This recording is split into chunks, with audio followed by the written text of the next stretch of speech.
اعوذ باللہ من الشیطان الرجیم بسم اللہ الرحمن الرحیم الم تروا ان اللہ سخر لکم ما فی السماوات وما فی الارض واسبغ علیکم نعمہ ظاہرۃ وباطنہ ومن الناس من یجادل فی اللہ بغیر علم ولا ہدی ولا کتاب منیر صدق اللہ العظیم۔ کیا تم نے دیکھا نہیں کہ اللہ تعالیٰ نے تمہارے لیے مسخر کر دیا ہے جو کچھ کے آسمانوں میں ہے اور جو کچھ کے زمین میں ہے؟ یعنی یہ کہ آسمان کے اندر سورج ہے، چاند ہے، یہ سب تمہاری ضرورتیں بہم پہنچانے میں لگے ہوئے ہیں۔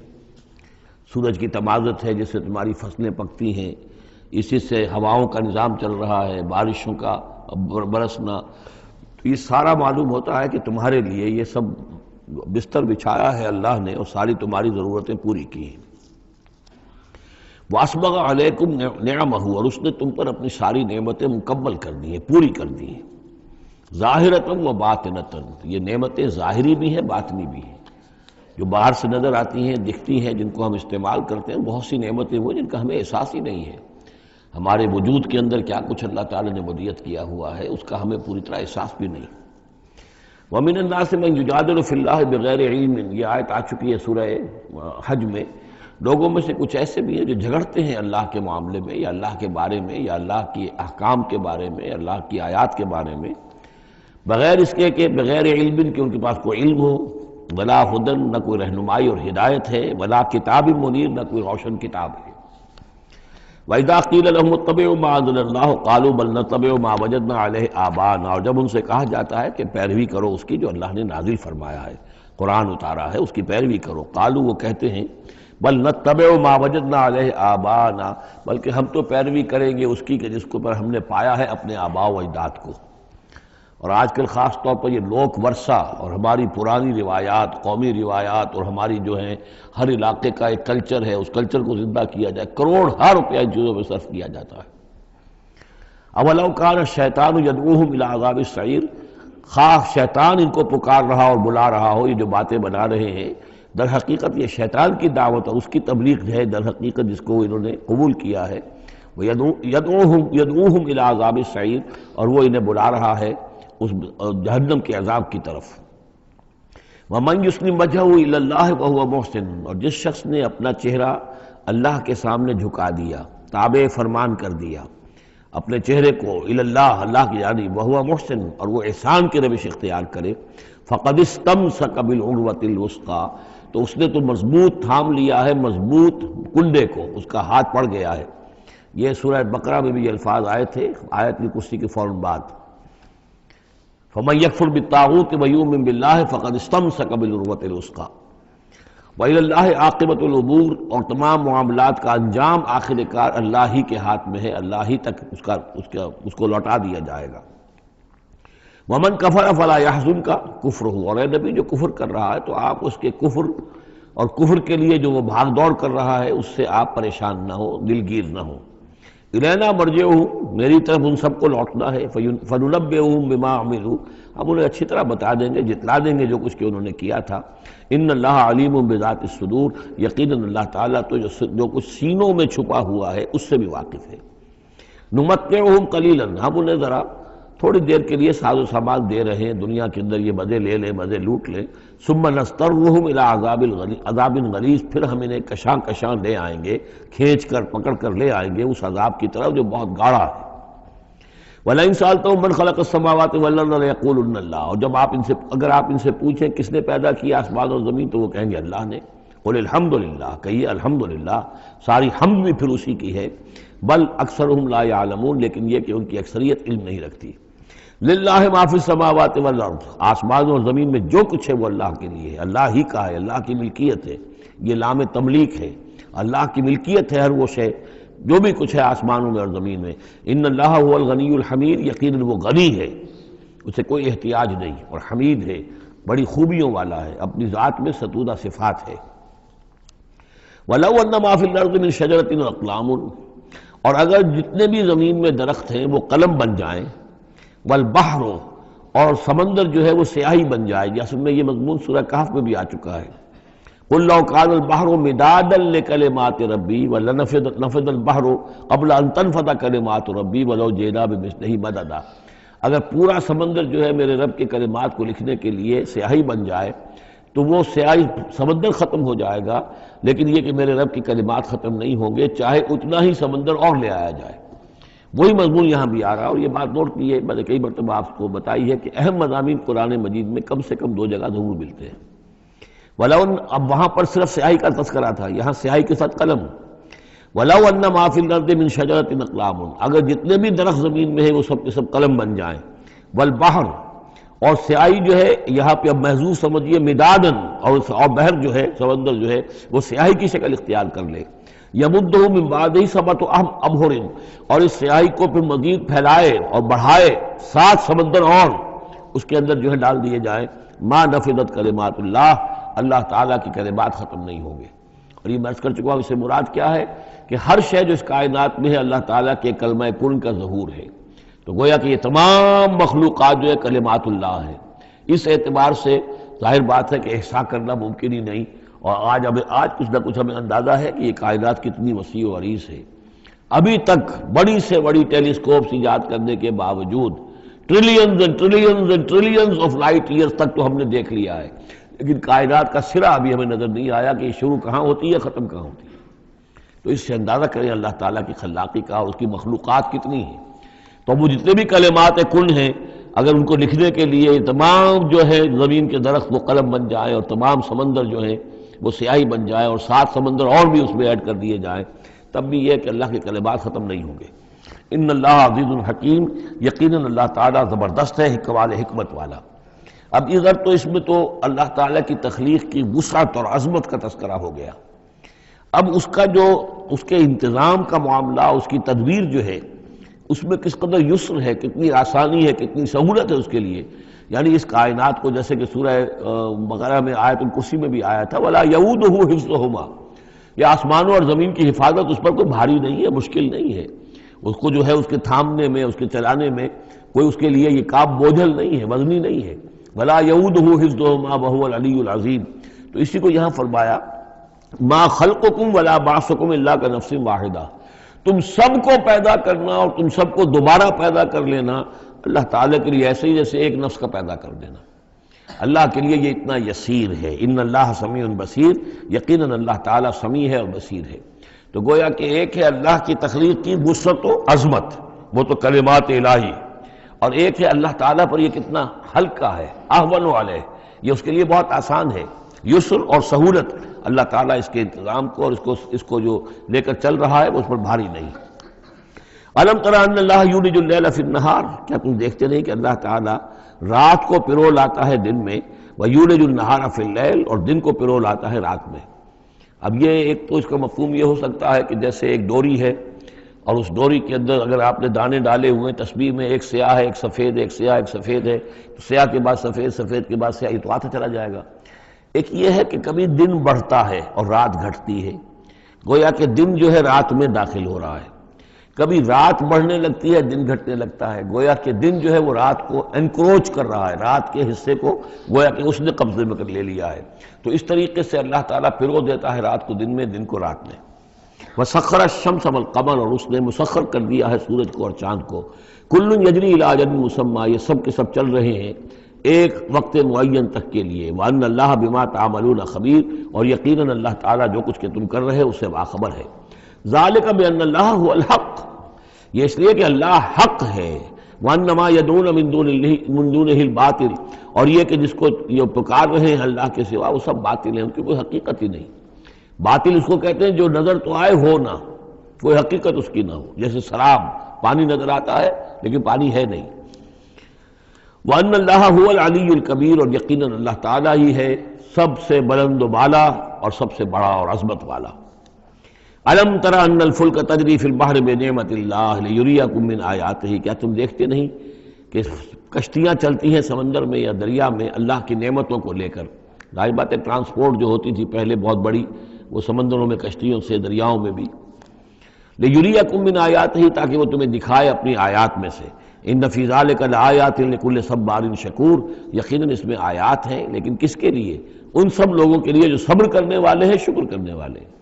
صبار یہ بھی مبالغے کا صیغہ ہے، فعال کے وزن پر، بہت صبر کرنے والا۔ شکور فعول کے وزن پر ہے، بہت زیادہ شکر کرنے والا۔ وَإِذَا غَشِيَهُم مَّوْجٌ كَالظُّلَلِ، اور جب یہ کبھی سمندر میں ہوتے ہیں اور ان کے اوپر ایک موج چڑھتی ہے اور ڈھانپ لیتی ہے انہیں جیسے کہ بادل ہو، ایسی موج آ رہی ہے کہ گویا کہ وہ تمہارے اوپر سے گزر جائے گی۔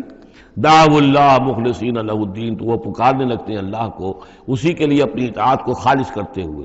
فلما نجاہم من البر، اور جب اللہ انہیں نجات دے کر لے آتا ہے خشکی پر، فمنہم مقتصد، تو ان میں سے کچھ وہ لوگ ہیں کہ جو بیچ کی چال پر چلتے ہیں، یعنی یہ کہ اکثر و بیشتر جو ہیں وہ پھر شرک کی راہ اختیار کر لیتے ہیں۔ وما یجحد بآیاتنا الا کل ختار کفور، اور ہماری آیات کا انکار نہیں کرتے مگر وہی جو قول کے جھوٹے ہیں اور ناشکرے ہیں۔ یا ایھا الناس اتقوا ربکم واخشوا یوما، اے لوگو اپنے رب کا تقوی اختیار کرو اور ڈرو اس دن سے، لا یجزی والد عن ولدہ، جس دن کوئی والد اپنے بیٹے سے کسی شے کو دور نہیں کر سکے گا، بچا نہیں سکے گا کسی بھی چیز سے، ولا مولود هو جاز عن والدہ شیئا، اور نہ ہی بیٹا جو ہے وہ اپنے باپ سے کوئی شے دور کر سکے گا، کوئی کسی کے کام نہیں آئے گا، نہ باپ بیٹے کے نہ بیٹا باپ کے، تو باقی سارے رشتے جو ہیں وہ تو اس کے بعد ثانوی ہیں۔ ان وعد اللہ حق، یہاں وہ آیت بھی یاد آ گئی ہوگی آپ کو، یا بنی اسرائیل اذکروا نعمتی التی انعمت علیکم انی فضلتکم علی العالمین واتقوا یوما لا تجزی نفس عن نفس شیئا ولا یقبل منها شفاعۃ ولا یؤخذ منها عدل ولا هم ینصرون۔ یا ایھا الناس اتقوا ربکم واخشوا یوما لا یجزی والد عن ولدہ ولا مولود هو جاز عن والدہ شیئا ان وعد اللہ حق، اللہ کا وعدہ سچا ہے، شدنی ہے، اٹل ہے، ہو کر رہے گا، قیامت آ کر رہے گی، جزا و سزا ہو کر رہے گی۔ فلا تغرنکم الحیات الدنیا، تو دیکھو تمہیں نہ دھوکے میں ڈال دے یہ دنیا کی زندگی، تم اسی کے اوپر ریجھ جاؤ، اسی میں مگن ہو جاؤ، اسی میں گم ہو جاؤ، تو گویا کہ یہ تمہارے لیے پھر دھوکے کی ٹٹی بن گئی کہ اصل زندگی سے تمہیں جو ہے ذہناً جو ہے اس نے غافل کر دیا۔ ولا یغرنکم باللہ الغرور، اور دیکھنا وہ دھوکے باز تمہیں اللہ تعالیٰ کی شان غفاری کے حوالے سے دھوکہ نہ دے۔ یہ شیطان آ کر یہ بھی کہتا ہے کہ اللہ تو بڑا غفار ہے، تم نے کیا کیا، کچھ چھوٹے سے گناہ تھوڑے سے کیے، اللہ کی مغفرت تو بہت وسیع ہے، خامخواہ کاہے کو گھبراتے ہو، کاہے کو توبہ کرتے ہو۔ تو یہ جو ہے اللہ کی رحیمی، اللہ کی شان غفاری کا حوالے سے دھوکے میں دینا انسان کو۔ ولا یغرنکم باللہ الغرور ان اللہ عندہ علم الساعہ، اللہ ہی ہے کہ جس کے پاس ہے قیامت کا علم کہ قیامت کب آئے گی۔ ساعہ اور قیامہ، اس کے فرق کو ذہن میں رکھیے۔ گھڑی وہ معین گھڑی جب کہ زلزلہ ہوگا اور یہ اجرام سماویہ جو ہیں وہ ایک دوسرے سے ٹکرائیں گے اور پہاڑ جو ہے روئی کے گالوں، یہ ساعہ ہے جس میں کہ ہلاکت ہوگی دنیا کی آخری۔ اور پھر باعث بادل موت کے بعد جو دن آنا ہے وہ قیامہ ہے۔ قیام کہتے ہیں کھڑے ہونے کو، اس دن کھڑے ہوں گے لوگ اور حاضر ہوں گے اپنے رب کے حضور میں۔ تو عام طور پر ہم قیامت کا لفظ جب بولتے ہیں تو ساعت کی جگہ پر بولتے ہیں۔ قرآن کی جو پرٹیکولر اپنی ٹرمینالوجی ہے اس میں یہ ساعہ ہے، وہ گھڑی کہ جس میں ہلچل ہوگی اور یہ جو بھی کچھ ہونا ہے جس کا کہ نقشہ کھینچا گیا، القاریہ والقاریہ وما ادراک ما القاریہ، یہ ہے الساعہ۔ لیکن پھر جب باعث بعد الموت کے بعد جب کھڑے ہونا ہے قبروں سے نکل کر اللہ کے حضور میں، تو یہ ہوگا قیامہ، کھڑے ہونے کا دن۔ ان اللہ عندہ علم الساعہ، وہ ساعت کب آئے گی اس کا علم صرف اللہ کے پاس ہے۔ وَيُنَزِّلُ الْغَيْثَ، وہی بارش برساتا ہے۔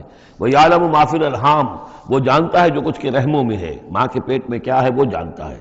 وَمَا تَدْرِي نَفْسٌ، اور کوئی جان نہیں جانتی ماذا تکسب غدا، کہ کل وہ کیا کمائی کرے گی۔ وَمَا تَدْرِي نَفْسٌ، اور کوئی جان نہیں جانتی بِأَيِّ أَرْضٍ تَمُوتُ، کہ کس زمین میں اس کی موت واقع ہوگی۔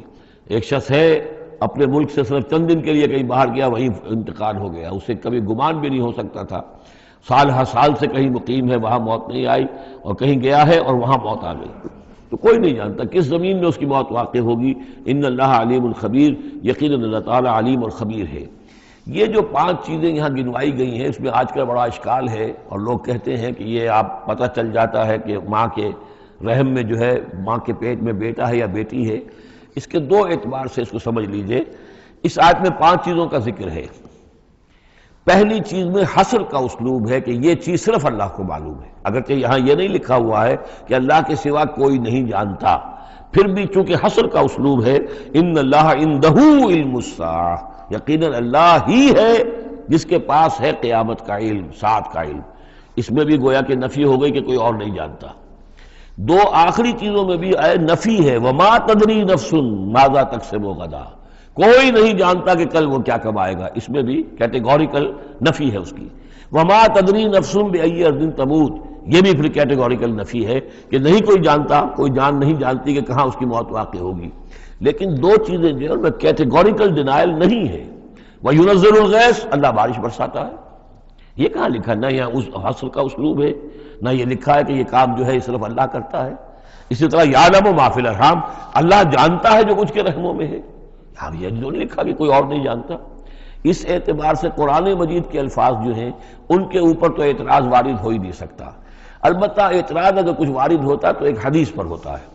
حدیث میں یہ آیا ہے کہ حضرت جبرائیل نے جب پوچھا تھا کہ مجھے قیامت کے بارے میں بتائیے، تو اس میں سے ایک روایت میں یہ الفاظ آئے ہیں کہ فی خمس لا یعلمہن الا اللہ، یہ قیامت کا علم جو ہے یہ تو ان 5 چیزوں میں سے ہے جنہیں اللہ کے سوا کوئی نہیں جانتا، اور وہاں حضور نے یہ ساری چیزیں گنوائی ہیں۔ اس کا جو ہے جواب وہ یہ ہے کہ رحم میں کیا ہے اس کا صرف ایک پہلو ہمیں معلوم ہوا ہے کہ وہ بیٹا یا بیٹی ہے، باقی جو کچھ ہے اس کے نہ معلوم کتنے پہلو ہیں، کتنا ذہین ہے، کس قدر فطین ہے، اس کے اندر کیا اوصاف ہے، اس میں کیا صلاحیتیں ہیں، شقی ہے یا سعید ہے، نیکوکار ہوگا بدکار ہوگا، کیا پتہ ہے، یا ہوگا یا ہوگی۔ تو اس سے یہ کہ اس کی جو حدیث کا بھی معاملہ ہے اس کی بھی جو ہے اس کی توجیہ موجود ہے، اس پہ کسی گھبرانے کی ضرورت نہیں ہے۔ ان اللہ علیم الخبیر، یقیناً اللہ تعالیٰ علیم اور خبیر ہے۔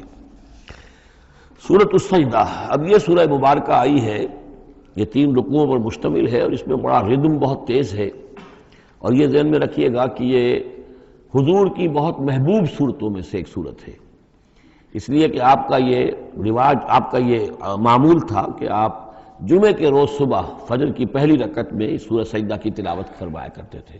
تو جن صورتوں کے ساتھ حضور کو خاص طور پر کوئی تعلق خاطر تھا اضافی طور پر، تو اس کا ہمیں اسی سے اندازہ ہوتا ہے کہ نمازوں میں آپ جو زیادہ پڑھتے تھے، تو فجر کی نماز جمعے کے دن اس میں بالعموم آپ کا یہ معمول تھا کہ یہ سورہ سجدہ جو ہے پوری 3 رکوع پوری جو ہے وہ پہلی رکعت میں پڑھتے تھے، اور دوسری رکعت کے اندر سورۃ الدہر، یا پھر یہ کہ کبھی کبھی ایسا ہوتا تھا کہ پہلی سورت میں سورہ جمعہ اور دوسری میں سورہ منافقون، وہ 2 رکوعوں کی صورتیں ہیں، لیکن یہ جو ہے یہ صورت خاصی طویل ہے۔ الف لام میم تنزیل الکتاب لا ریب فیہ من رب العالمین، اس کتاب کا اتارا جانا ہے کہ جس میں کوئی شک نہیں، کوئی فریب نہیں، رب العالمین کی طرف سے ہے۔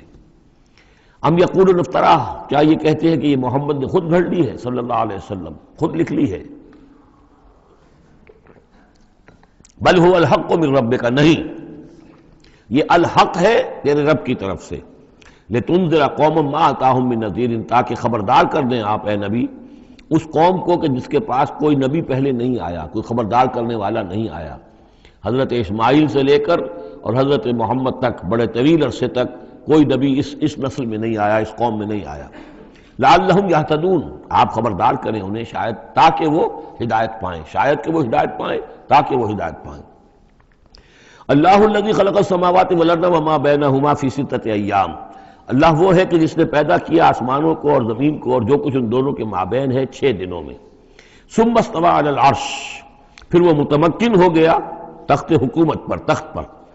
ما لکم من دونہ من ولی، نہیں ہے تمہارے لیے اس کے مقابلے میں من ولی ولا شفیع، یہاں دون کا لفظ جو ہے مقابلے میں، اس کے خلاف، یعنی جب کہ وہ پکڑے تمہیں سزا دینا چاہے تو اس کے اس فیصلے کے کوئی آڑے نہیں آ سکتا، نہ کوئی ولی اور نہ کوئی شفیع۔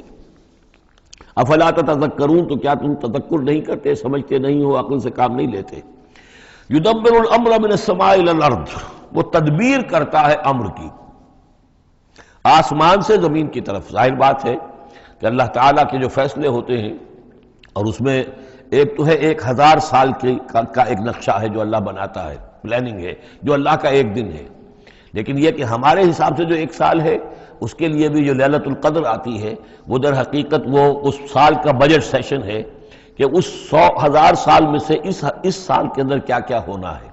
تو اس طریقے سے اللہ تعالیٰ کا جو عالمی حکومت کا نظام ہے اس میں اس طریقے کی پلاننگ ہے. یدبر الامر من السماء الی الارض، وہ تدبیر کرتا ہے اپنے امر کی آسمان سے زمین کی طرف. فرشتے اترتے ہیں احکام کو لے کر کہ اب یہ کام یہاں پر ہونے ہیں، یہ امپلیمنٹیشن ہونی ہے. ثم یعرج الیہ، پھر وہ چڑھتا ہے اس کی جانب. جب یہ کام ہو گئے تو رپورٹیں جو ہیں وہ اللہ تعالیٰ کی جناب میں پھر پیش ہونے کے لیے جا رہی ہیں. فی یومن، اور یہ سارا معاملہ ہے ایک دن میں. مقدارہ الف سنۃ مما تعدون، جس کی مقدار ہے تمہارے حساب سے جو تم گنتی کرتے ہو تو 1000 برس. اب یہ سورہ حج میں بھی یہ آیت آ چکی ہے، ان یومن عند ربک کالف سنۃ مما تعدون. تیرے رب کا ایک دن جو ہے وہ تمہارے حساب کے 1000 سال کے برابر ہے. اور یہاں پر بھی یہ آ گیا کہ یہ تدبیر امر کے سلسلے میں اس کائنات میں جو بھی اللہ تعالیٰ کا فیصلہ ہوتا ہے تو وہ ہر 1000 سال کے لیے اس کا ایک نقشہ بن جاتا ہے.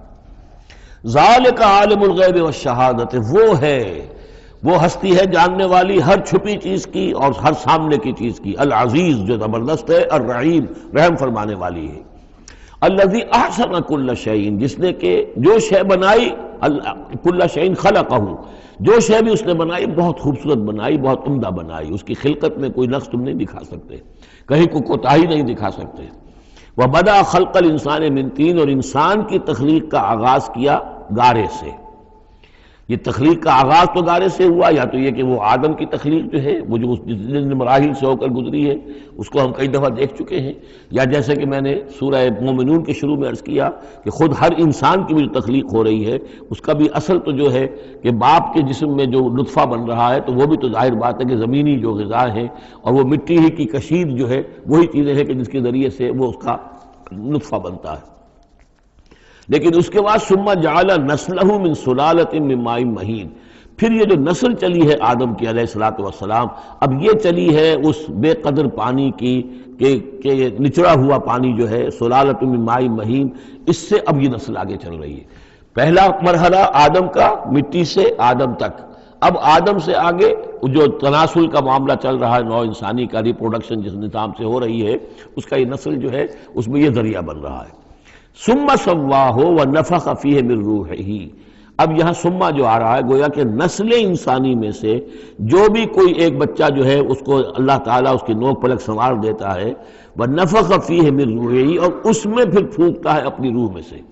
یہ میں عرض کر چکا ہوں کہ یہ حدیث نبوی سے جو بڑی پختہ حدیث ہے حضرت عبداللہ ابن مسعود رضی اللہ تعالیٰ عنہ سے، اس میں یہ ہے کہ 40 دن نطفے کی شکل ہے، 40 دن مضغہ ہے، بلکہ درمیان میں علقہ ہے، اور پھر 120 دن کے بعد اللہ تعالیٰ فرشتے کو بھیجتا ہے جو اس میں روح پھونکتا ہے. وَنَفَخَ فِيهِ مِن رُوحِهِ وَجَعَلَ لَكُمُ السَّمْعَ وَالْأَبْصَارَ وَالْأَفْئِدَةَ، اور اس نے تمہارے لیے بنا دیے ہیں کان بھی اور آنکھیں بھی، اور تمہیں عقل بھی دی ہے یا دل بھی، جو بھی چاہے کہہ لیں، اس لیے کہ دل کی بھی ایک عقل ہے اور ایک عقل حیوانی ہے. قَلِيلًا مَا تَشْكُرُونَ، بہت ہی کم ہے جو شکر تم کرتے ہو. وَقَالُوا أَإِذَا ضَلَلْنَا فِي الْأَرْضِ أَإِنَّا لَفِي خَلْقٍ جَدِيدٍ، اور یہ کہتے ہیں کہ جب ہم زمین میں گم ہو جائیں گے، رل مل جائیں گے، مٹی ہو کر مٹی میں مل جائیں گے، تحلیل ہو جائیں گے.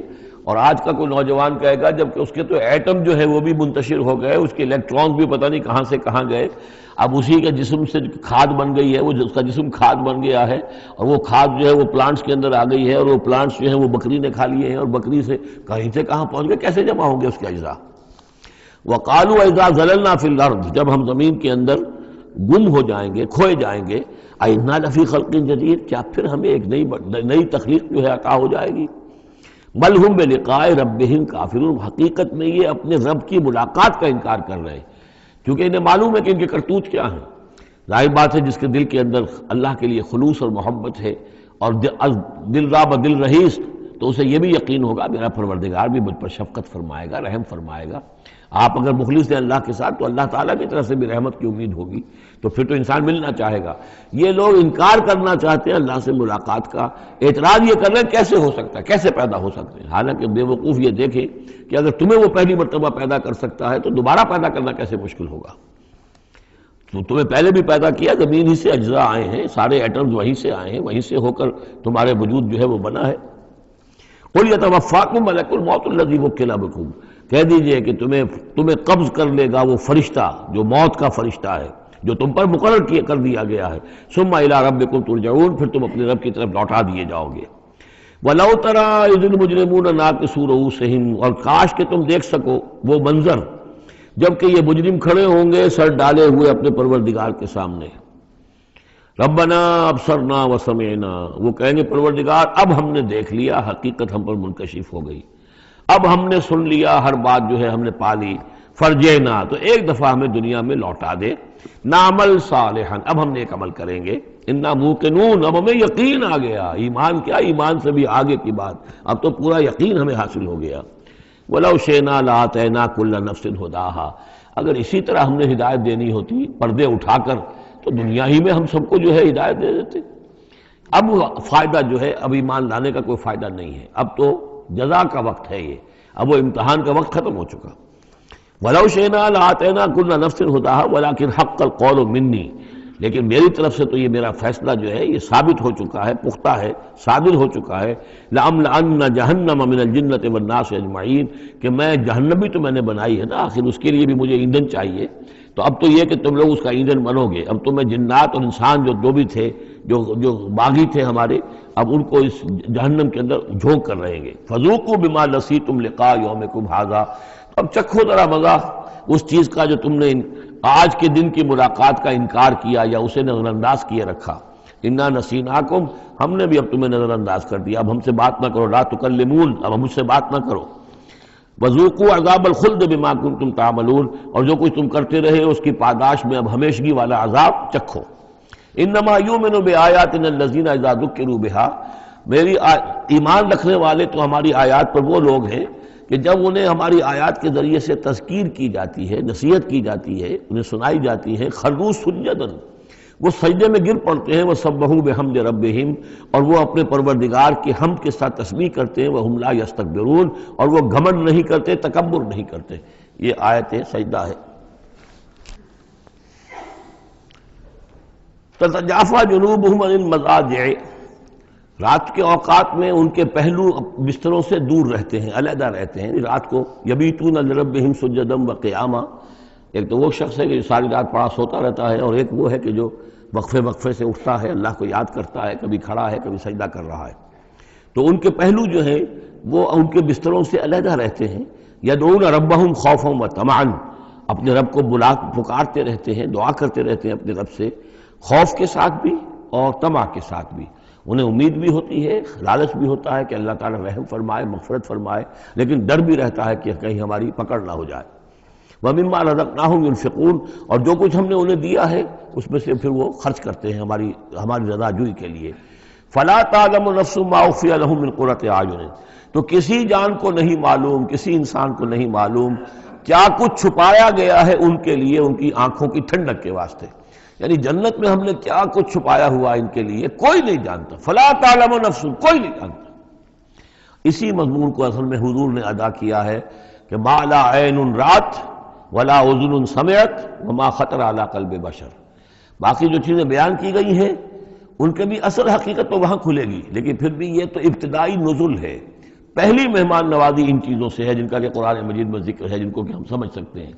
اصل نعمتیں جو جنت کی ہیں وہ تو یہ فلا تعلم نفس، کوئی نہیں جانتا کیا کچھ چھپایا گیا ان کے لیے اللہ تعالیٰ نے، کیا کچھ تیار کر کے رکھا ہوا ہے ان کی آنکھوں کی ٹھنڈک کا سامان۔ جزاء بما کانوا یعملون، وہ بدلہ ہوگا ان کے اعمال کا۔ افمن کان مومنا کمن کان فاسقا، تو بھلا ایک شخص کہ جو مومن ہے کیا وہ ایسا ہو جائے گا جیسے فاسق ہو؟ کیا ان کا انجام برابر ہوگا؟ لا یستوون، نہیں وہ برابر نہیں ہو سکتے۔ اما الذین آمنوا وعملوا الصالحات، یقیناً وہ لوگ جو ایمان لائے اور جنہوں نے نیک عمل کیے، فلہم جنات المأویٰ، ان کے لیے تو وہ باغات ہیں جہاں ان کو ٹھکانہ دیا جائے گا، نزلا بما کانوا یعملون، اور یہ ہوگی ان کی ابتدائی مہمان نوازی۔ نزل عربی میں کہتے ہیں مہمان جیسے ہی آئے، نزیل اترا ہے وہ اپنی سواری سے، گھوڑے سے آیا ہے، اونٹ پر آیا ہے، آپ کے دروازے کے سامنے آ کر وہ اترا ہے، اونٹ کو بٹھایا ہے اس سے اترا ہے، یا آج کار سے اتر رہا ہے، تو اب یہ نزیل ہے اس وقت۔ اس نزیل کے لیے نزل فوری طور پر، موسم کے اعتبار سے ٹھنڈا ہے یا گرم ہے، آپ فوری طور پر لاتے ہیں، یہ نزل ہے۔ پھر وہ اب آپ کے پاس ٹھہر گیا ہے، آپ نے اس کے لیے کمرے کا بندوبست کیا ہے، وہ وہاں پر اس نے استراحت کی ہے، اب آپ نے اہتمام کے ساتھ اس کے لیے کھانا تیار کروایا، یہ ہے ضیافت، ضیف اب بنا ہے وہ، تو جیسے آیا ہے وہ نزیل ہے، اور جب گھر میں آپ کے ٹھہر گیا تو اب ضیف ہے، وہ پھر ضیافت ہوگی۔ تو وہ چیزیں جو ہیں ما لا عین رات ولا اذن سمعت وما خطر علی قلب بشر، یہ اصل میں ضیافت خداوندی ہے، اور یہ نزل ہے جس کا ذکر قرآن مجید میں اس تفصیل سے آیا ہے۔ وَأَمَّا الَّذِينَ فَسَقُوا فَمَأْوَاهُمُ النَّارُ، اور جو لوگ سرکش تھے اور جنہوں نے نافرمانی کی تھی ان کا ٹھکانہ آگ ہے۔ کلما ارادوا ان یخرجوا منہا، جب بھی وہ چاہیں گے کہ وہاں سے نکل بھاگیں، اعیدوا فیہا، پھر انہیں اسی میں لوٹا دیا جائے گا۔ وقیل لہم ذوقوا عذاب النار الذی کنتم بہ تکذبون، اور ان سے کہا جائے گا چکھو اب مزہ اس عذاب کا، آگ کے عذاب کا جس کو تم جھٹلاتے رہے تھے۔ وَلَنُذِيقَنَّهُم مِّنَ الْعَذَابِ الْأَدْنَىٰ دُونَ الْعَذَابِ الْأَكْبَرِ لَعَلَّهُمْ يَرْجِعُونَ۔ یہ ہے آیت نمبر 21 اس سورہ مبارکہ کی، اور آیت نمبر 41 تھی سورہ الروم کی۔ ظہر الفساد فی البر والبحر بما کسبت ایدی الناس لیذیقہم بعض الذی عملوا لعلہم یرجعون۔ ہم لوگوں کے کرتوتوں کے کچھ اعمال کی سزا دنیا میں دے دیتے ہیں، شاید کہ یہ جاگ جائیں، ہوش میں آ جائیں اور یہ لوٹ آئیں، پلٹ آئیں، توبہ کریں۔ یہاں فرمایا ہم لازماً انہیں چکھائیں گے مزہ چھوٹے عذاب کا، ادنا، عذاب الادنا، دون العذاب الاکبر، اس بڑے عذاب سے پہلے پہلے۔ لعلہم یرجعون، شاید کہ یہ جاگ جائیں، شاید کہ ہوش میں آ جائیں، شاید کہ لوٹ جائیں، شاید کہ توبہ کریں۔ یہ بات جو ہے آ چکی ہے کہ رسول جب بھی بھیجے جاتے تھے تو اللہ تعالیٰ کی طرف سے اس قسم کی تنبیہات کا سلسلہ آتا تھا تاکہ لوگ بیدار رہیں۔ وَمَنْ أَظْلَمُ مِمَّنْ ذُكِّرَ بِآيَاتِ رَبِّهِ ثُمَّ أَعْرَضَ عَنْهَا، اس سے بڑھ کر ظالم کون ہوگا جس کو نصیحت کی گئی اب اس کے رب کی آیات کے حوالے سے پھر بھی اس نے اعراض کیا۔ یعنی ایک تو نصیحت کوئی کر رہا ہے، وہ اپنا جو فلسفہ بھگار رہا ہے یا کوئی اپنی عقل لڑا رہا ہے، اپنی منطق لڑا رہا ہے، ایک یہ کہ اللہ کی آیات کے ذریعے سے تذکیر کر رہا ہے، پھر بھی اس سے اعراض کریں۔ ثم اعرض عنها انا من المجرمین منتقمون، ایسے مجرموں سے تو ہم انتقام لے کر رہیں گے۔ وَلَقَدْ آتَيْنَا مُوسَى الْكِتَابَ فَلَا تَكُنْ فِي مِرْيَةٍ مِّن لِقَائِهِ، اور ہم نے موسیٰ کو کتاب دی تھی، اور یہ جملہ متردہ بیچ میں آیا ہے کہ اے نبی آپ بالکل شک میں نہ رہیے اس کی ملنے سے یا اس کی ملاقات کے۔ اس کا ایک ترجمہ یہ کیا گیا ہے کہ شب معراج میں حضرت موسیٰ سے بھی حضور کی ملاقات ہوئی تھی، تو اس کی طرف اشارہ ہے کہ آپ کی جو ملاقات ہوئی تھی وہ موسیٰ ہی سے ہوئی تھی، اس میں کوئی شک نہ کیجیے۔ لیکن زیادہ جو قرین قیاس ہے اور جو سیاق و سباق کے ساتھ مناسبت رکھتا ہے وہ یہ ہے، تو اے نبی آپ بالکل کوئی شک نہ رکھیں اس بات میں کہ جو کتاب موسیٰ کو دی گئی تھی وہ واقعتاً اللہ کی طرف سے تھی، کتاب کا ملنا اللہ کی طرف سے تھا، اور اس قرآن کا ملنا جو آپ کو ملی ہے یہ بھی اللہ کی طرف سے ہے۔ اور حضور سے خطاب کرتے ہوئے بھی در حقیقت یہاں پر روح سخن جو ہے وہ لوگوں سے ہے کہ تم کوئی شک نہ کرو کہ تورات اللہ نے ہی دی تھی حضرت موسیٰ کو، اور قرآن اللہ ہی نے دیا ہے محمد کو صلی اللہ علیہ وسلم۔ وَجَعَلْنَاهُ هُدًى لِبَنِي اسرائیل، اور اس کو ہم نے ٹھہرایا تھا، بنا دیا تھا ہدایت، رہنمائی بنی اسرائیل کے لیے۔ وَجَعَلْنَا مِنْهُمْ أَئِمَّةً يَهْدُونَ بِأَمْرِنَا لَمَّا صَبَرُوا، اور ان میں سے پھر ہم نے ایسے امام اٹھائے، پیشوا اٹھائے، رہنما اٹھائے کہ جو لوگوں کو ہمارے حکم سے وہ ہدایت کرتے تھے، رہنمائی کرتے تھے، تورات کی تعلیم کرتے تھے، تورات کو سمجھاتے تھے، نیکی کا حکم دیتے تھے، امر بالمعروف و نہی عن المنکر کرتے تھے۔ لما صبروا، لیکن یہ کام وہ کر سکتے تھے جب خود صبر کی روش اختیار کر لیں۔ اگر آدمی اپنی تمام توانائیاں اور قوتیں زیادہ سے زیادہ عیش، زیادہ سے زیادہ دولت جمع کرنے پر کرے گا تو وقت کہاں سے لائے گا ان کاموں کے لیے؟ اور اس کام کے لیے تو ظاہر بات ہے آپ کو بدی پر کسی کو روکنا ہے، ٹوکنا ہے، نہیں منکر کرنا ہے تو کوئی صبر بھی کرنا پڑے گا، کوئی مصیبت بھی آئے گی، کوئی تکلیف بھی آئے گی، کوئی آپ کو ستائے گا بھی، گالیاں دے گا، اور اگر حکومت کے خلاف آپ نے کوئی بات کہی ہے تو حکومت آپ کو سزا دے گی۔ لہذا صبر کے بغیر یہ کام نہیں ہوتے۔ وَجَعَلْنَا مِنْهُمْ أَئِمَّةً يَهْدُونَ بِأَمْرِنَا، اب ہر شخص کے ہم میں سے یہ خواہش پیدا ہونی چاہیے کہ اللہ تعالیٰ ہمیں بھی، اگر بنی اسرائیل میں سے اللہ تعالیٰ نے بہت سے لوگ ایسے اٹھا دیے جن کی یہ تعریف کی جا رہی ہے، جعلنا منہم ائمۃ یہدون بامرنا لما صبروا، اللہ تعالیٰ ہمیں توفیق دے کہ ہم بھی اس امت مسلمہ میں اسی کام کے کرنے والے بن جائیں تاکہ لوگوں کو خیر کی طرف بلائیں، حق کی طرف دعوت دیں، لیکن اس کے لیے اپنے لیے صبر اختیار کرنا ضروری ہے۔ کم سے کم اپنا جو ہے اسٹینڈرڈ آف لیونگ رکھیں تاکہ یہ کہ ہم اپنا وقت سپیئر کر سکیں، جس کو تبلیغی بھائی کہتے ہیں تفریغ الاوقات، اوقات فارغ نہیں کریں گے اپنے، سارا وقت تو لگا ہوا ہے آپ پیسہ کمانے میں، اس لیے کہ اس کے ایک خاص قسم کا معیار زندگی بنا لیا ہے، اور اس کو مینٹین کرنے کے لیے اب جتنا کچھ آپ کو چاہیے اب دن رات ایک کریں گے تو آپ اپنے اس معیار زندگی کو مینٹین کر سکتے ہیں۔ گویا کہ اب ہم اس معیار زندگی کو پوج رہے ہیں، ہمارے پاس اب وقت ہی نہیں ہے، صلاحیت کہاں لگائیں، کس وقت میں لگائیں، کیا کام کریں۔ لیکن صبر کی روش ہوگی اور پھر قرآن مجید کے ساتھ وہ تعلق ہوگا تو پھر انشاءاللہ تعالیٰ اللہ تعالیٰ نے انسان میں بڑی صلاحیتیں رکھی ہیں، بڑی قوتیں رکھی ہیں، مسجود ملائک بنایا ہے، اللہ کے کریشن کا کلائمیکس ہے، یہ تو اللہ تعالیٰ کی یوں سمجھیے کہ تخلیق کا نقطۂ عروج ہے، تو اس کے اندر صلاحیتیں ہیں. آدمی ارادہ کر لے، ہمت کرے، فیصلہ کر لے، تو پھر یہ کہ اللہ تعالیٰ جو ہے اس کے لیے راستے کھول دیتا ہے. وَجَعَلْنَا مِنْهُمْ أَئِمَّةً يَهْدُونَ بِأَمْرِنَا لَمَّا صَبَرُوا وَكَانُوا بِآيَاتِنَا يُوقِنُونَ. ایک تو یہ کہ صبر کریں اور ہماری آیات کے اوپر پورا یقین ہو. إِنَّ رَبَّكَ هُوَ يَفْصِلُ بَيْنَهُمْ يَوْمَ الْقِيَامَةِ فِيمَا كَانُوا فِيهِ يَخْتَلِفُونَ. یقیناً آپ کا رب فیصلہ کرے گا ان کے مابین قیامت کے دن ان تمام چیزوں میں جن میں یہ اختلاف کر رہے تھے. اولم یہد لہم کما اہلکنا من قبلہم من القرون یمشون فی مساکنہم.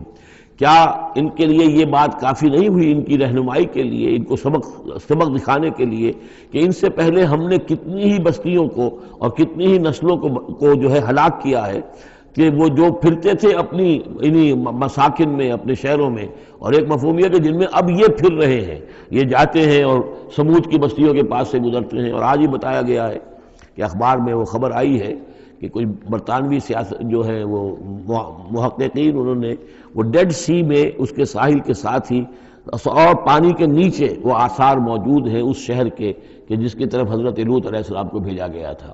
تو خبر میں یہ ہے کہ قرآن اور تورات کی جو بات ہے اس کی تصدیق ہو گئی ہے، لیکن وہ بستی جو ہے میرا بھی پہلے بھی میرا گمان یہی تھا کہ وہ جو ہے اصل میں سمندر کے اندر آ چکی ہے، اور شاید اسی لیے ڈیڈ سی اس کا نام ہو کہ پورے شہر جو ہیں بڑے ہوئے وہ اس کے اندر دھنس گئے ہیں، اور گویا کہ سب کے سب اسی کے اندر جو ہے ان کی قبر بن گئی ہے، وہ پانی کی قبر کے اندر وہ دفن ہوئے ہیں. بہرحال یہ تمام چیزیں جو ہیں تم پھرتے ہو، آتے ہو، جاتے ہو، انہی لوگوں کے مساکن کے اندر تم پھر رہے ہو. ان فی ذلک لآیات فلا یسمعون. اس میں یقیناً نشانیاں ہیں، تو کیا تم عقل سے کام نہیں لیتے، سنتے نہیں ہو؟ اولم یروا انا نسوق الماء الى الارض الجرز. کیا انہوں نے دیکھا نہیں کہ ہم پانی کو ہانک کر لے جاتے ہیں ایک ایسی زمین کی طرف جو چٹیل پڑی ہے، بے آب و گیا ہے. فنخرج به زرعا تاکل منه انعامهم وانفسهم. پھر ہم اس کے ذریعے سے اس پانی میں کھیتی اگا دیتے ہیں کہ جس میں سے کھاتے ہیں ان کے مویشی بھی اور خود یہ بھی. افلا یبصرون. تو کیا یہ دیکھتے نہیں ہیں؟ وَيَقُولُونَ مَتَىٰ هَٰذَا الْفَتْحُ إِن كُنتُمْ صَادِقِينَ. اور وہ یہ کہتے ہیں کب ہوگا یہ فیصلہ، اگر تم سچے ہو تو بتاؤ اے مسلمانوں، یہ قیامت یا عذاب یہ کب آئے گا؟ قُلْ يَوْمُ الْفَتْحِ لَا يَنْفَعُ الَّذِينَ كَفَرُوا إِيمَانُهُمْ. کہہ دیجئے وہ جو فیصلے کا دن ہوگا پھر اس دن کافروں کا ایمان لانا ان کے لیے ہرگز مفید نہیں ہوگا. ایمان لانا غیب میں اب، جبکہ وہ حقائق جو ہیں وہ غیب کے پردے میں چھپے ہوئے ہیں، تب وہ مفید ہے. لیکن جب فیصلہ ہو جائے گا اور جب تمام حقائق جو ہیں وہ نگاہوں کے سامنے آ جائیں گے، یوم الفتح لا ينفع الذین کفروا ایمانہم ولا هم ينظرون. اور پھر انہیں کوئی مہلت نہیں ملے گی کہ اب وہ کوئی توبہ کر لیں یا کوئی اپنی اصلاح کر لیں. فاعرض عنہم. تو اے نبی آپ ان سے اعراض فرمائیے، ان سے درگزر کیجئے، ان کی باتوں پر زیادہ نہ جائیے. منتظر انہم منتظرون. آپ بھی انتظار کیجئے اور یہ بھی انتظار کر رہے ہیں. اب اس کے بعد آ گئی ہے سورہ احزاب. 8 سورتیں مکی اب ختم ہو گئی. سورۃ الفرقان، سورۃ الشعراء، سورۃ النمل، سورۃ القصص، پھر سورۃ العنکبوت، سورۃ الروم، سورۃ لقمان اور سورۃ السجدہ. اب یہ سورت ہے واحد، اور یہ نوٹ کر لیجیے اچھی طرح، اس کا جوڑا ہے سورہ نور کے جو ہم پڑھ چکے ہیں. پہلے 14 سورتوں کے بعد ایک سورت آئی مدنی، سورہ نور. اب 8 مکی سورتوں کے بعد ایک سورت آئی ہے، یہ سورہ احزاب. اور اتنی گہری مناسبت ان کے مضامین میں، معاشرتی احکام، زمانہ نزول کے اعتبار سے یہ 1 سال پہلے نازل ہوئی ہے سورہ نور سے. یہ سن 5 زمانہ نزول ہے، وہ سن 6 زمانہ نزول ہے. چنانچہ جو معاشرتی احکام آئے ہیں ان میں بھی آپ کو یہ ترتیب ملے گی کہ پردے کے ابتدائی احکام اس صورت میں آئے ہیں. اور پردے کے ابتدائی احکام سے مراد کیا ہے؟ گھر سے باہر نکلتے ہوئے عورت کو کیا کرنا ہے، مسلمان عورت کو کیا کرنا ہے. گھر سے باہر کا پردہ کیا ہے، لیکن گھر کے اندر جو پردہ ہے، سطر ہے اس کا ذکر جو ہے وہ یہ سورہ نور کے اندر تھا جو ہم پڑھ چکے ہیں. اس کے محرم کون کون ہیں، گھر میں کون آ سکتا ہے. باقی سب جو ہے نامحرم. وہ گھروں میں ہمارا جو نظام بنا تھا کہ بیٹھک باہر ہوتی تھی، جو بھی مہمان آیا ہے، کوئی آیا باہر ٹھہرے گا، اندر نہیں جائے گا. باہر کا ایک مردانہ حصہ ہے مکان کا، پھر وہ ایک ڈیوڑی ہوتی تھی، ڈیوڑی میں سے اندر پھر زنانہ ہے. خواتین آئیں گی تو اندر جائیں گی، باقی مرد جو ہے وہ باہر ٹھہریں گے، اندر نہیں جائیں گے. ہمارے ہاں کی وہ مکس جو ہے وہ معاشرت نہیں تھی، مخلوط معاشرت نہیں تھی. تو اس میں یہ ہے کہ جو نامحرم ہے وہ وہاں رہیں گے، باہر بیٹھک میں بیٹھیں گے، اور جو محرم ہے وہ اندر جا سکتا ہے. اس جو گھر کی خاتون ہے، خاتون خانہ ہے، اس کا بھائی ہے، اس کا بھتیجا ہے، اس کا بھانجا ہے، اس کے والد ہیں، اس کا چچا ہے، وہ ہے، ٹھیک ہے، وہ محرم ہے، وہ گھر کے اندر جا سکتے ہیں. یہ سارے احکام اس میں دیے گئے. سورہ نور کا اور سورہ احزاب کا ایک فرق یہ ہے کہ سورہ احزاب میں اگرچہ جنگ کے معاملے میں کچھ تذکرہ تو ہے، لیکن کسی جنگ کا وہاں پر ذکر موجود نہیں ہے۔ خلافت قائم کرنے کا معاملہ ہے، وہ آیا ہے کہ خلافت اب قائم ہوگی، لیکن خلافت کے قیام کے لیے جو اصل ٹرننگ پوائنٹ تھا وہ جنگ احزاب تھی، غزوہ احزاب، اس کا ذکر جو ہے وہ سورہ احزاب میں ہے۔ تو اس طریقے سے یہ دونوں صورتیں باہم بہت ہی ایک دوسرے سے مشابہ ہیں، اور جیسا کہ میں نے عرض کیا تھا آیت نمبر 35 وہاں کی عظیم ترین آیت ہے۔ اللہ نور السماوات والارض مثل نورہ کمشکاۃ فیہا مصباح المصباح فی زجاجہ، یہ جو آیت ہے پوری وہ عظیم ترین آیت ہے ایمان کی حقیقت پر۔ اور ٹھیک 35ویں آیت اس صورت کے اندر ہے کہ جب وہ ایمان حقیقی دل میں پیدا ہو جاتا ہے تو انسان کی شخصیت میں کیا اوصاف پیدا ہوتے ہیں۔ وہ 10 اوصاف مردوں اور عورتوں کے ذمن میں دوہرا کر آئے ہیں، وہ اس سورہ مبارکہ میں نمبر 35 آیت وہی ہے۔ اس میں ایک خاص بات نوٹ کیجئے کہ اگرچہ اس کے جو 2 رکوع ہیں، دوسرا اور تیسرا، وہ ایک ہے اپنے مضمون میں، اور اس کے اندر غزوہ احزاب کا تذکرہ ہے۔ پہلا رکوع جو ہے وہ پھر چوتھے کے ساتھ جا کر ملے گا، جیسے کہ ہم نے دیکھا تھا سورہ توبہ کے اندر بھی کہ پہلا رکوع پھر چوتھے کے ساتھ جا کر ملتا تھا، اس کے مضامین جو ہے اس کے ساتھ ملتے تھے۔ درمیان میں جو ہے 2 رکوع آ گئے تھے کہ جو 1 سال پہلے نازل ہوئے، جو کہ یعنی فتح مکہ سے پہلے نازل ہوئے، لیکن اس کے بعد وہ جو نازل ہوئے ہیں سن 9 کے اندر، اس کے اندر جو ہے وہ پہلا رکوع کی 6 آیات اور اس کے بعد پھر چوتھا اور 5واں رکوع ہے۔ بالکل وہی آپ کو ترتیب یہاں ملے گی، اس لیے کہ قرآن کا اسلوب یہ ہے کہ خاص جو موضوع ہوتا ہے کسی صورت کا، اس سے متعلق آیات کو پہلے نکال کر رکھ دیتے ہیں۔ جیسے سورہ انفال میں بھی ہم نے دیکھا یسألونک عن الانفال قل الانفال للہ والرسول، اگرچہ وہاں پھر بات کو چھوڑ دیا گیا، پھر جا کر وہ صورت کے وسط میں مضمون آ رہا ہے۔ اس میں ایک خاص جو مضمون آیا ہے وہ یہ ہے کہ حضور صلی اللہ علیہ وسلم نے جو شادی کی حضرت زینب سے رضی اللہ تعالی عنہ، حالانکہ حضرت زینب جو ہے اس سے پہلے حضور ہی کی فرمائش پر ان کی شادی کی گئی تھی حضرت زید ابن حارثہ سے۔ زید ابن حارثہ رضی اللہ تعالی عنہ حضور کے غلام تھے، اور حضور نے انہیں آزاد کر کے اپنا بیٹا بنا لیا تھا، تو محبت بہت تھی حضور کو حضرت زید ابن حارثہ سے۔ لیکن یہ ہے کہ ایک تو منہ بولا بیٹے کی کا قرآن میں نفی آ گئی کہ منہ بولے بیٹے کی کوئی حیثیت نہیں ہے، اسلام میں اس کی کوئی قانونی اور شریعت کے اندر اس کا کوئی مقام نہیں۔ بیٹا تو وہی ہے کہ جو آپ کے صلب سے ہے۔ دوسرے یہ کہ اب منہ بولے بیٹے کی بیوی جب حضرت زید نے طلاق دی تو آیا منہ بولے بیٹے کی بیوی سے کوئی شخص جو ہے وہ نکاح کر سکتا ہے؟ کیا وہ محرمات عبدیہ میں سے ہے؟ تو عرب میں رواج یہ تھا کہ چونکہ وہ منہ بولے بیٹے کو بھی سمجھتے تھے کہ جیسے اصلی بیٹا ہے، تو جیسے یہ کہ جو سلبی بیٹا ہے اس کی بیوی سے اگر اس نے طلاق دے دی ہو یا فرض کیجئے بیٹا فوت ہو گیا ہو، تب بھی یہ ہے کہ اس کی جو بیوی ہے بیوہ ہے یا مطلقہ ہے اس سے وہ شخص شادی نہیں کر سکتا، شوہر جو فوت ہو گیا ہے یا جس نے طلاق دی اس کا باپ۔ تو یہاں پر اس پہ بڑا طوفان اٹھا، بلکہ یہ کہ حضور کو خود اندیشہ تھا۔ حضور نے ایک طرح سے کہہ کے بہت کہہ سن کر حضرت زینب کو آمادہ کیا تھا کہ وہ شادی کر لیں۔ زینب جو ہے رضی اللہ تعالیٰ عنہ اونچے گھرانے کی، بنو ہاشم کی خاندان سے تعلق رکھنے والی، اور حضرت جو زید ابن حارثہ تھے ان پر غلامی کا داغ لگ چکا تھا۔ تو عرب کی ایک خاص جو ہے ان کے ہاں ایک سوچ تھی، ان کا ایک مزاج تھا، ان کی روایات تھیں، لیکن بہرحال حضرت زینب نے حضور کی فرمائش پر وہ نکاح کر لیا، لیکن یہ کہ ان میں نباہ نہیں ہو سکا۔ حضرت زینب انہیں ذہناً قبول نہیں کر سکی کہ یہ میرے برابر کا ہے یا میری اس کی حیثیت جو ہے وہ واقعی ایسی ہے، یعنی شوہر کو جس طرح آنکھوں پر بٹھانا چاہیے، شوہر سے جس طریقے سے اس کا ادب ہونا چاہیے وہ نہیں کر سکی حضرت زینب۔ لہذا حضرت زید ابن حارثہ جو ہے متواتر کہتے رہتے تھے کہ حضور ہمارا معاملہ ٹھیک نہیں چل رہا ہے، مجھے اجازت دیجیے کہ میں ان کو طلاق دے دوں۔ حضور روکتے تھے کہ ایک تو میں نے اس کو کہہ سن کر شادی کروائی، وہ تو اس کے لیے آمادہ بھی نہیں تھی، نہ گھر والے آمادہ تھے، لیکن میرے کہنے سے شادی کر لی انہوں نے۔ اب یہ طلاق دیں گے تو طلاق کا داغ لگے گا ان کے اوپر اور صدمہ ہوگا، تو حضور روکتے رہے۔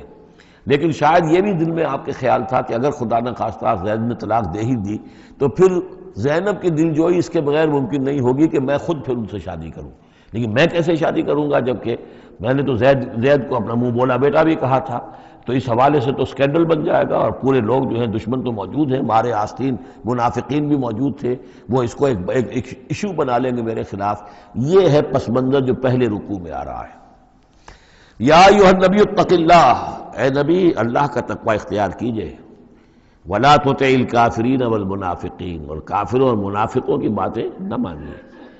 میں آپ کو عرض کروں اطاعت امر صرف حکم دینے کو نہیں کہتے بلکہ مشورے کو بھی کہتے ہیں، اور اطاعت صرف کسی کا حکم ماننے کو نہیں کہتے، کسی کی بات کو وزن دینا، توجہ سے سننا، یہ بھی اس میں شامل ہے۔ وَلَا تُطِعِ الْكَافِرِينَ وَالْمُنَافِقِينَ، آپ ان کافروں اور منافقین کی بات کا دھیان نہ کریں۔ ان اللہ کان علیما حکیما، یقیناً اللہ تعالی علیم ہے اور حکیم ہے۔ وَاتَّبِعْ مَا یوحیٰ الیک من ربک، اور پیروی کیجئے اس کی کہ جو آپ کی طرف، آپ کے رب کی طرف سے وحی کی جا رہی ہے۔ ان اللہ کان بما تعملون خبیرا، اور جو کچھ تم کرتے ہو اللہ اس سے واقف ہے۔ وتوکل علی اللہ، اور اللہ پر توکل کیجئے۔ وکفیٰ باللہ وکیلا، اور اللہ ہے کافی ہے آپ کے توکل کے لیے، آپ کے لیے سہارا۔ یعنی یہ کہ آپ لوگوں کی جو پروپیگنڈا ہوگا اس کا اندیشہ ہے آپ کو، اس کا بالکل دھیان نہ کیجئے۔ ما جعل اللہ لرجل من قلبین فی جوفہ، اللہ تعالیٰ نے کسی انسان کے دل میں دو دل نہیں رکھے، کسی کے سینے میں، کسی کے پیٹ میں، یہاں پہ جوف جو ہے خالی جگہ کو کہتے ہیں، تو سینے کے اندر، کیونکہ یہ کیویٹی کہلاتی ہے، چیسٹ کیویٹی، اور پھر دوسری جو ہے ایبڈومینل کیویٹی ہے، تو اس میں دو دل نہیں رکھے ہیں، مطلب دل ایک ہی ہوتا ہے۔ اسی طریقے سے گویا کہ بات کہی جا رہی ہے، کہنے کو تو ہم کہہ دیتے ہیں کہ دل جو ہے، اور ہمارے دل یکجا ہو گئے ہیں، دل سے دل مل گیا، رہتا تو دل ہی رہتا، ایک ہی رہتا ہے انسان کا اپنا دل۔ لیکن اسی طریقے سے کسی شخص کی دو مائیں نہیں ہوتی، ماں تو وہی ہوتی ہے جس نے اس کو جنا ہے، اور کسی شخص کا بیٹا جو ہے، بیٹا وہی ہوتا ہے جو اس کی صلب سے پیدا ہوا ہو۔ باقی یہ ہے کہ منہ بولا بیٹا جو وہ بیٹا نہیں بن جاتا۔ وما جعل ازواجکم اللہ، اور نہیں اللہ نے بنایا ہے تمہاری ان بیویوں کو، اللہ تظاہرون منہن، کہ جن سے تم زہار کر بیٹھتے ہو۔ یا زہار کا مضمون سورہ مجادلہ میں آئے گا۔ عربوں میں روایت یہ تھا کہ بہت ناراض ہو گئے، بیوی سے کہہ دیا تم تو میری ماں کی طرح ہو، گویا کہ اب یہ ہمیشہ کے لیے حرام ہو گئے۔ طلاق مغلظ کا بھی مغلظ در مغلظ طلاق ہو گئی، اب وہ کسی طرح بھی اس کے لیے اس سے کوئی تعلق رکھنا جائز نہیں ہے۔ تو یہ زہار جو ہے ماں بنا دیا، کہہ دیا کہ ماں بن گئی تو گویا کہ ماں بن گئی، لیکن اللہ تعالیٰ کے ہاں وہ ماں نہیں بنتی، ماں تو وہی ہے، جیسے کہ فرمایا وما جعل ازواجکم اللہ تظاہرون منہ امہاتہم، جن سے تم زہار کر بیٹھتے ہو، جنہیں تم یہ کہتے ہو کہ تم میری ماں کے مانند یا ماں کی پیٹھ کے مانند ہو میرے لیے، تو وہ اللہ تمہاری مائیں نہیں بن جاتی۔ وما جعل ادعیاکم ابناءکم، نہ تمہارے منہ بولو بیٹوں کو اللہ تعالیٰ نے بیٹا بنایا ہے۔ ذالکم قولکم بافواہکم، یہ تو تمہاری منہ کی باتیں ہیں، منہ سے تم نے وہ جملہ کہہ دیا، تم تو میری ماں کی مانند ہو یا ماں کی پیٹھ کے مانند ہو، اور اسی طریقے سے کہہ دیا تم میرے بیٹے ہو، بیٹا تو وہی ہوگا۔ واللہ یقول الحق، اللہ تعالیٰ حق فرما رہا ہے، وہو یہدی السبیل، اور وہی سیدھے راستے کی طرف ہدایت دینے والا ہے۔ ادعوہم لآبائہم، لوگوں کو پکارا کرو ان کے باپوں کے ساتھ، باپوں کے نام کے ساتھ، چنانچہ یہ حکم ہے۔ اگر آپ نے کسی کو لے لیا ہے، کوئی اپنے بھتیجے کو، بھانجے کو، آپ کے ہاں اولاد نہیں ہے، تو بہت سے مسائل آ جاتے ہیں، لوگ کہتے ہیں کہ میں اپنا نام لکھوا دوں اس کے باپ کی جگہ تاکہ اس کو پتہ نہ چلے، چھوٹے سے بچے کو لے آئے تو اب وہ کیا کہے گا کہ یہ میرے اصل والدین نہیں ہیں، میرے والدین تو وہ تھے، بڑا ہو کر معلوم ہوگا۔ تو ایک یعنی سمجھیے کہ سائیکولوجیکل شوق جو پہنچتا ہے، اس سے بچانے کے لیے بعض لوگ سوچتے ہیں کہ ہم اپنا ہی نام درج کروا دیں وہاں پر، اور اس کا نام ولدیت اسی کی، لیکن نہیں، یہ حرام مطلق ہے۔ قرآن مجید کا یہ صاف حکم ہے، قول یہ ادعوہم لآبائہم، ان کو پکارو ان کے نام، ان کے باپوں کے نام کے حوالے سے۔ اسی لیے پہلے حضرت زید کو لوگ کہتے تھے زید ابن محمد، اس لیے کہ حضور نے انہیں اپنا بنایا ہوا تھا متبنہ، اور منہ بولا بیٹا۔ یہ آیتیں جب نازل ہوئی تو پھر اب وہ رہ گئے زید ابن حارثہ، دوبارہ وہ زید ابن محمد اب نہیں رہے۔ ادعوہم لآبائہم هو اقسط عند اللہ، یہی زیادہ مبنی بر انصاف ہے اللہ کے نزدیک۔ فإن لم تعلموا آباءهم فإخوانكم في الدين، اور اگر تم جانتے نہیں ان کے باپ کو، کہیں کوئی بچہ جو ہے، چھوٹا سا بچہ کہیں مل گیا ہے، معلوم نہیں، نہ اس کو ہوش تھا، ایسا ہوا ہے پارٹیشن کے وقت بہت ہوا ہے، پوری گاڑی جو ہے آ رہی تھی، سب کے سب جو ہے وہ قتل کر دیے گئے، کوئی بچہ کہیں پر زندہ مل گیا ہے، اور ایسے لوگ، ان سے ملاقات بھی ہوئی ہے ایک صاحب سے لاہور میں، اب ان کو کسی نے لے کر پال لیا ہے، ٹھیک ہے، لیکن یہ کہ اگر اب معلوم نہیں کہ ان کے باپ کا نام کیا ہے، کوئی نہیں جانتا، نہیں ہے اگر تم اس کے باپ کا نام نہیں جانتے، فَإِن لَمْ تَعْلَمُوا آبَاءَهُمْ فَإِخْوَانُكُمْ فِي الدِّينِ وَمَوَالِيكُمْ، وہ تمہارے دینی بھائی شمار ہوں گے، اور وہ تمہارے رفیق ہیں، تمہارے موالی ہیں۔ وَلَيْسَ عَلَيْكُمْ جُنَاحٌ فِيمَا أَخْطَأْتُمْ بِهِ، لیکن جو کچھ تم سے اب تک کوئی غلطی ہو گئی ہے یا غلطی ہو جائے تو اللہ تعالیٰ تمہیں پکڑے گا نہیں۔ وَلَكِن مَا تَعَمَّدَتْ قُلُوبُكُمْ، لیکن جو بھی کچھ تم اپنے دلوں سے پورے ارادے کے ساتھ کرو گے تو اس پر یقیناً اللہ تعالیٰ جو ہے حساب لے گا۔ وَكَانَ اللَّهُ غَفُورًا رَحِيمًا، اور یقیناً اللہ غفور الرحیم ہے، بخشنے والا اور مہربان۔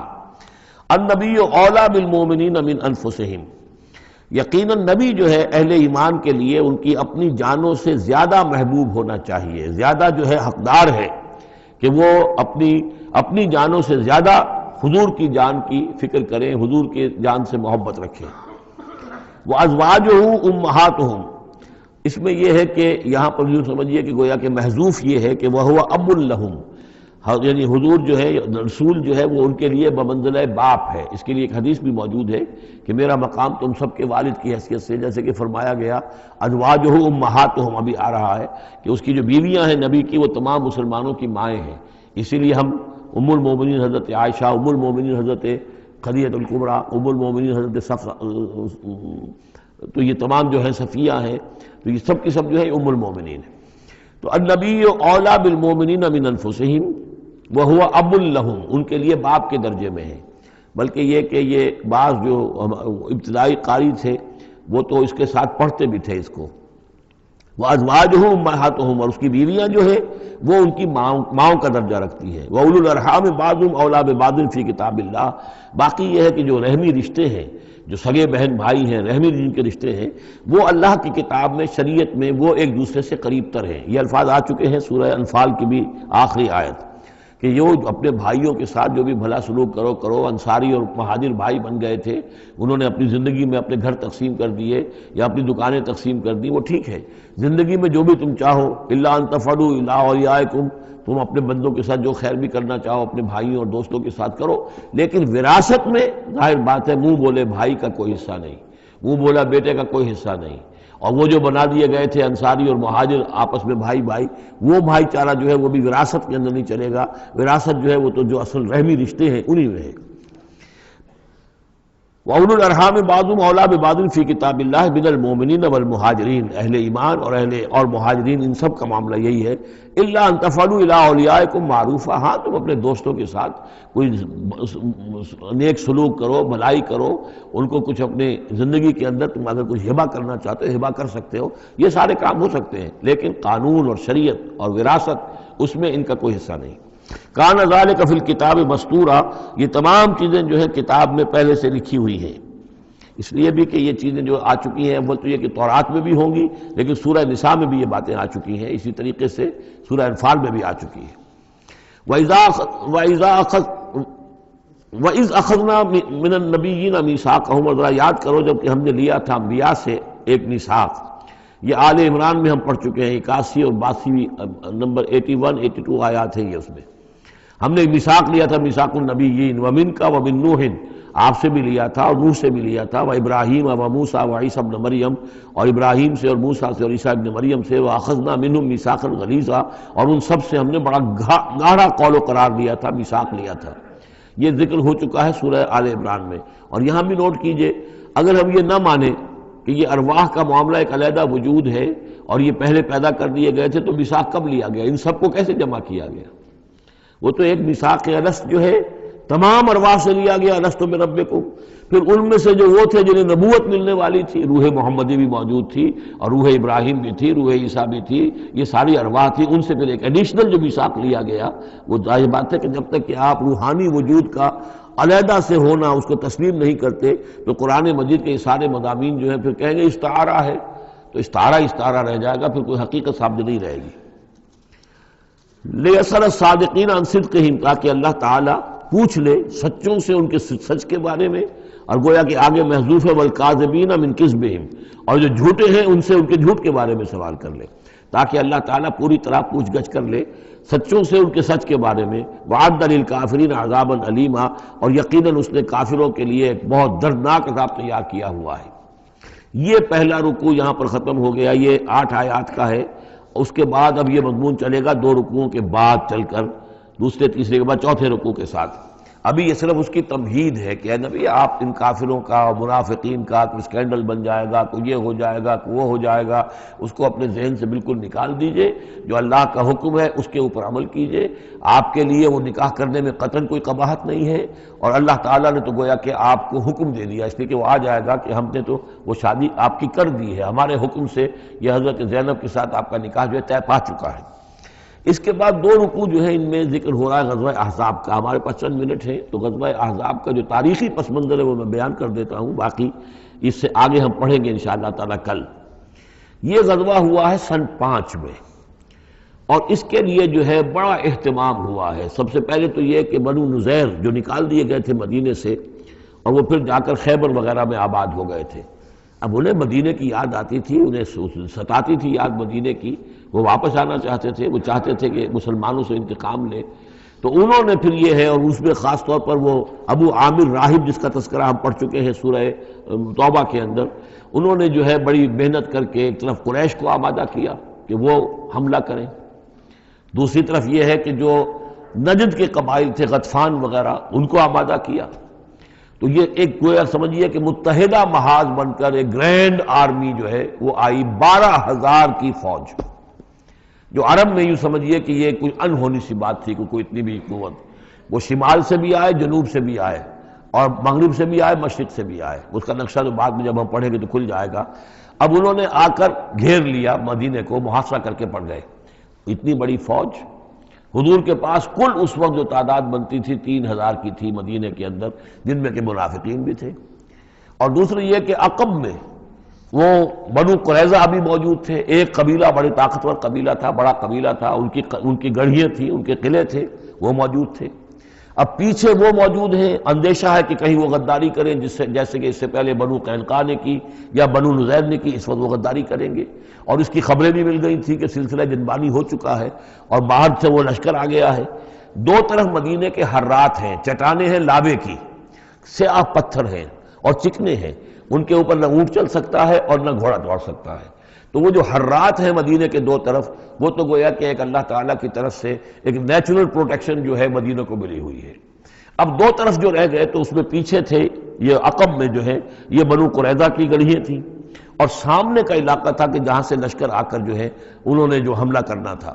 تو پھر حضرت سلمان فارسی کے مشورے پر جب یہ مشورہ کیا حضور نے کہ اب اس طرح کیا کیا جائے، اتنا بڑی فوج آ گئی ہے، تو انہوں نے پھر بتایا کہ ہمارے ہاں یہ ایران میں یہ رواج ہے کہ جب اس طرح کی سچویشن ہو تو کھلے میدان میں جا کر لڑنے کی بجائے ہم خندق کھود لیتے ہیں، تاکہ اس خندق کے اندر سے ہو کر پھر یہ ہے کہ جو بھی چھلانگ مار کے آئے گا خندق میں سے اس کو عبور کر کے آئے گا تو ان کے ساتھ مقابلہ کرنا آسان ہے، ایک ایک کر کے آئیں گے، 10 آئیں گے، ایک دم پورا لشکر جو ہے دوڑ کر جو ہے کیولری ان کی جو ہے گھوڑے دوڑا کر تو نہیں آ سکتے۔